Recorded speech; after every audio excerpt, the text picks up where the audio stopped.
आप देख रहे हैं INC टीवी और आज का मुद्दा है सरकारी बैंकों पर खतरा।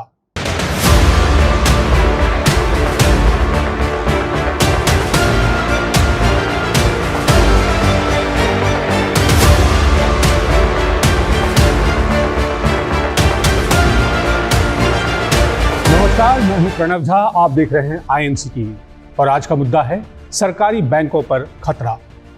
सार्वजनिक क्षेत्र के बैंकों के मोदी सरकार द्वारा निजीकरण के फैसले और उसके बाद बैंकिंग सुधारों के नाम पर ताबड़तोड़ प्रतिगामी निर्णयों के खिलाफ देश भर के बैंक कर्मचारियों में जबरदस्त रोष है। सवाल है कि क्या सार्वजनिक बैंकों का निजीकरण करना ही समस्या का समाधान है? जवाब है नहीं। निजीकरण से वास्तविक समस्या थोड़ी देर के लिए जरूर छिपाई जा सकेगी, परंतु समस्या का समाधान नहीं हो पाएगा। तो क्या है समस्या का समाधान?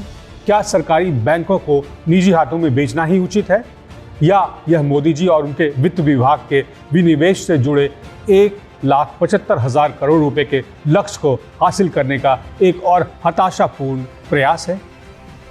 दरअसल आज बैंकिंग उद्योग को निजीकरण की नहीं बल्कि सार्वजनिक बैंकों के कामकाज की पारदर्शिता और बेहतर प्रबंधन की जरूरत है, जिससे बैंकों के बढ़ते NPA पर नियंत्रण हो सके और उनकी वसूली हो सके।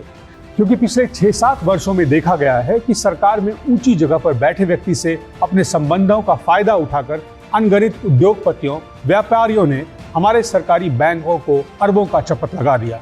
वहीं कोऑपरेटिव बैंक के ग्राहक अपने पैसों के लिए ही एड़ियां घिसटते नजर आए। रिजर्व बैंक के पूर्व गवर्नर रघुराम राजन जैसे विशेषज्ञ ने भी सार्वजनिक बैंक का निजीकरण को लेकर आगाह किया और कहा कि मेरा मानना है कि औद्योगिक घरानों को सरकारी बैंक बेचना बड़ी गलती होगी। बड़े सरकारी बैंकों को विदेशी बैंकों को बेचना भी राजनीतिक रूप से व्यावहारिक नहीं होगा। पूर्व प्रधानमंत्री इंदिरा गांधी द्वारा 1969 में बैंकों के राष्ट्रीयकरण करने का मकसद बैंकिंग व्यवस्था को हर भारतीय के पास ले जाना था।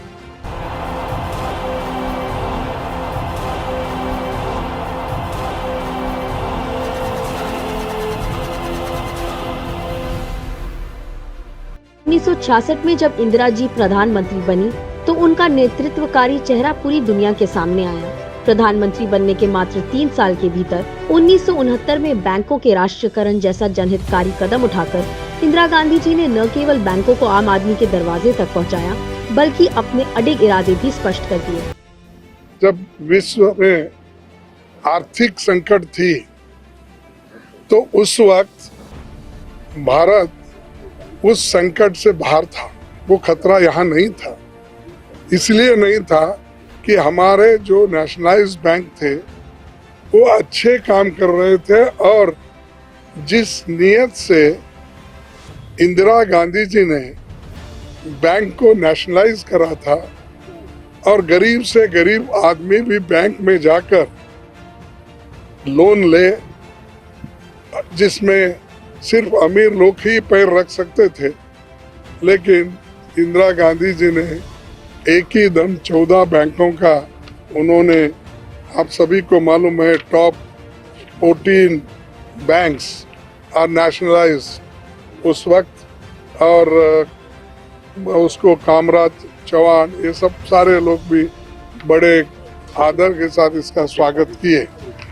सार्वजनिक क्षेत्र के बैंक सिर्फ मुनाफा कमाने के लिए नहीं होते, बल्कि अतीत में इनका इस्तेमाल सामाजिक सुधारों के माध्यम के तौर पर भी हुआ है और अंततः इस भारतीय अर्थव्यवस्था में बैंकों के महत्व आप RBI के दस्तावेज में खुद देख सकते हैं। हिस्ट्री ऑफ RBI के तीसरे वॉल्यूम में नेशनलाइजेशन ऑफ बैंक को single most important economic decision taken by any government since 1947 कहा गया है। Not even the reforms of 1991 are comparable in their consequences, political, social and of course economic. वास्तव में हमारे देश की बड़ी आबादी गाँव में रहती है और कृषि के कार्यों से जुड़ी हुई है। हमें आज भी उन लोगों तक पहुंचने के लिए सार्वजनिक क्षेत्र के बैंकों की जरूरत है। निजी क्षेत्र की प्राथमिकता सूची में गांव और छोटे कस्बे अक्सर नहीं रहे हैं, और रहे भी हैं तो मात्र शोषण के लिए और दोहन के लिए, अपने मुनाफे के लिए, न कि आपके, हमारे या गांव में बसे बेसहारा लोगों के लिए।